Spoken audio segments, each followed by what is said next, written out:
वक्त आपको लिए चलेंगे इस्लामाबाद, जहां फवाद चौधरी प्रेस कॉन्फ्रेंस कर रहे हैं। हमारी उम्मीदें जो हैं वो जागी हैं। कतर से $500 मिलियन की जो पहली किस्त है $3 बिलियन में से वो हमें जो है वो मौसूल हुई है।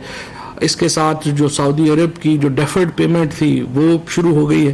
सो एक हमारा जो एक क्राइसिस चला था, थोड़ा पिछले दिनों हमने देखा कि एक दबाव आया था हमारे रुपए के ऊपर, उसको काफ़ी उससे हमारा फ़ायदा हुआ है अब। और हमारी जो फॉरेन रेमिटेंसेस का या फॉरेन जो हमारे रिजर्व्स हैं उसका मामला है, उसको काफ़ी जो है वो सहूलत मिली है। इस साल मैं सिर्फ आपको बता दूं कि जब से पीटीआई की हुकूमत ने इक़्तिदार संभाला है, $9.5 बिलियन, $9.8 बिलियन हम कर्ज़ों की मद में वापस कर चुके हैं।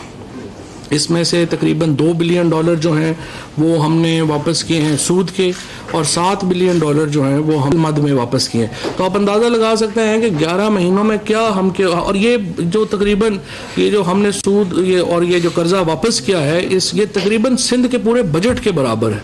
तो आप अंदाज़ा लगा लीजिए कि किस किस्म की सूरत हाल थी जिससे इमरान खान नबर्द आजमा थे।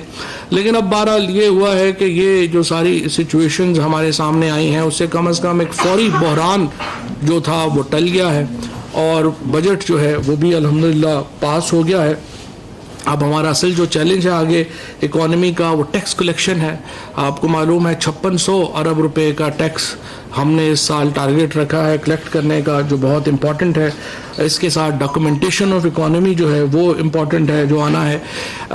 मैंने जिस तरह से आपको कहा कि अब बरतानिया की जो ब्रिटिश एयरवेज है वो अपनी सर्विस शुरू कर चुकी है। उसके बाद अब दीगर जो एयरलाइंस हैं और यूरोपीय यूनियन के जो दीगर ममालिक हैं वो पाकिस्तान के लिए अपनी एडवाइजरी जो है वो तब्दील कर रहे हैं।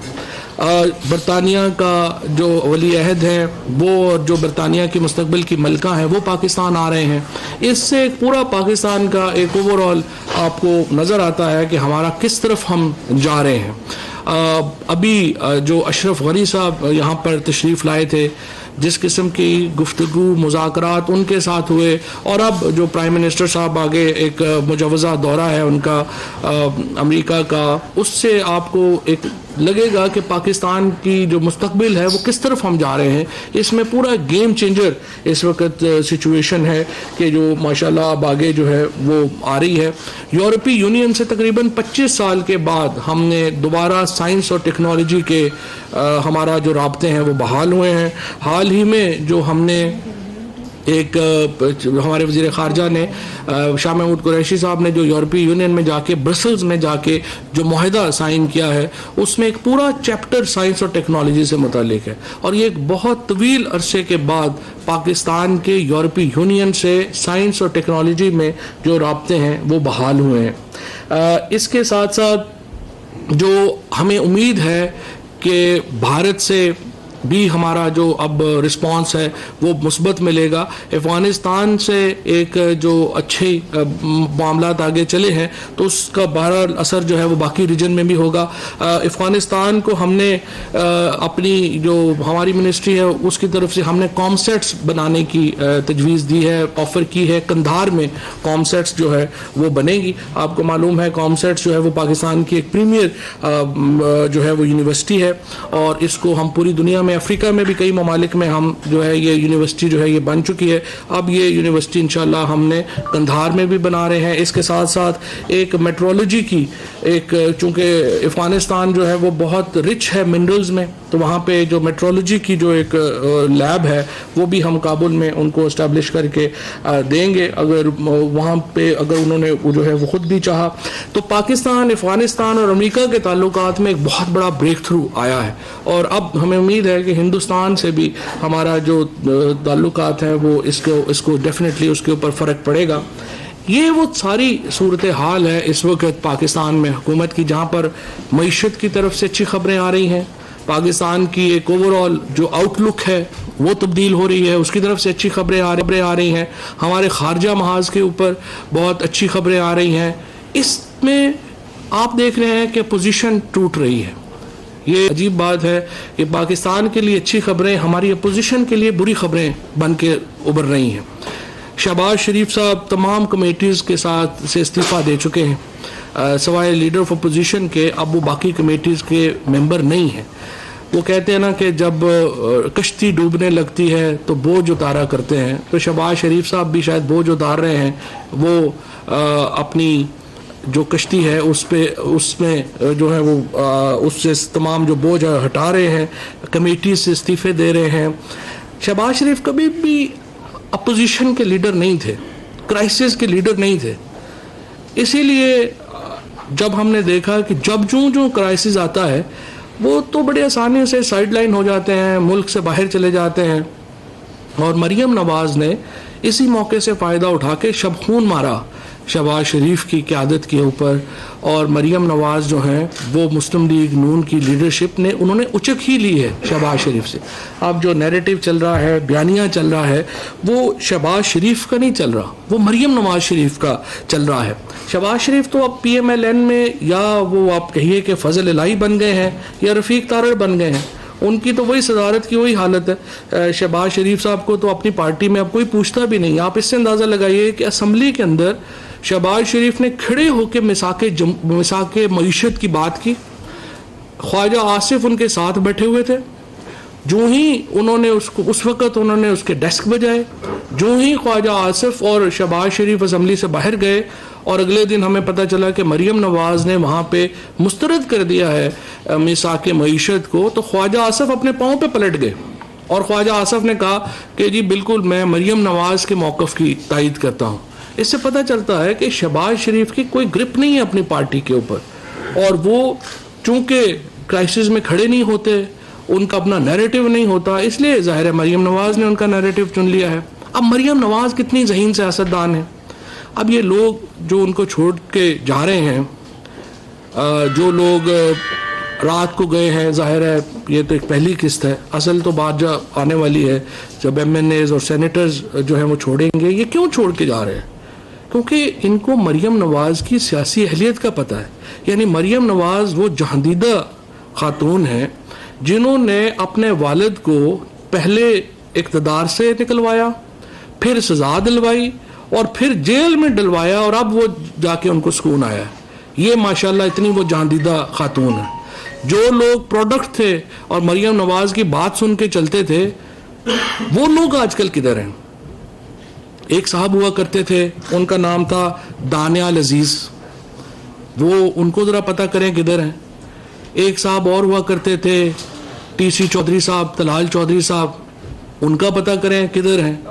जो मरियम नवाज़ की बात को मानकर उसने सियासत की है, उसने अपना बेड़ा गर्क किया। लिहाजा इनकी जो सियासत है उसके ऊपर लोगों को ट्रस्ट नहीं है। और PMLN के अंदर या कोई भी जो पॉलिटिक्स करते हैं, जो कॉन्स्टिट्यूंसी की सियासत करते हैं जो लोग, वो सियासत ज़मीनी हक़ाइक़ को सामने रख के करते हैं। और ज़मीनी हक़ाइक़ ये हैं कि PMLN के अंदर एक तो क़यादत की लड़ाई है, और फिर ना अहल ख़ानदानों के जो फैमिली के मेंबर्स हैं उनकी आपस में लड़ाई है, और वो ये खड़ा करने के उसमें है ही नहीं है। अब मतलब बताइए कि इतने बेवकूफ़ हैं कि हमने इनको एक बिल्कुल आप कहिए कि जिस तरह वो कॉलेज के बच्चों में होता है ना, स्कूल के बच्चों में जो KG के बच्चे होते हैं ना, कि वो कहते हैं देखिए मैंने आज उसको सिलेक्टेड कह दिया, उसके बाद ये हम तो अभी एक नोआमूज़ सियासी जमात है।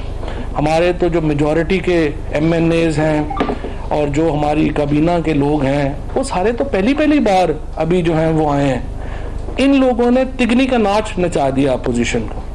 ये जो बिलावल साहब हैं और जो शहबाज शरीफ साहब हैं और ये जो बाकी लोग हैं, ये सिलेक्टेड में पड़े रहे।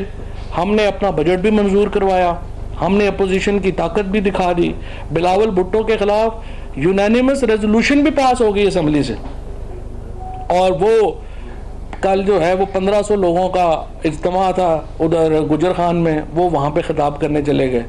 इससे आप अंदाज़ा लगा सकते हैं कि कितनी इमेच्योर इस वक्त जो है वो हमारी अपोजिशन है, जिनको समझ ही नहीं है कि उनकी पॉलिटिक्स उनके साथ हो क्या रहा है। लिहाजा अब ये जो हमारी जो पॉलिटिकल पार्टीज़ हैं, ये इस वक्त बिखरने के मोड में हैं, और ये हमारी वजह से नहीं बिखर रही है, ना ही हम अदा कर रहे हैं, ना ही हम कोई उस तरह से कर रहे हैं कि छांगा मांगा में ले जाएं या फलानी जगह ले जाएं या फलाना जगह जो है वो उसको जो है वो कर ले। हमने सिर्फ ये किया है कि हमने अपनी स्ट्रेंथ्स के ऊपर खेला है। अपोजिशन के पास अपनी स्ट्रेंथ ही नहीं है, उनको समझ ही नहीं है कि उन्होंने करना क्या है।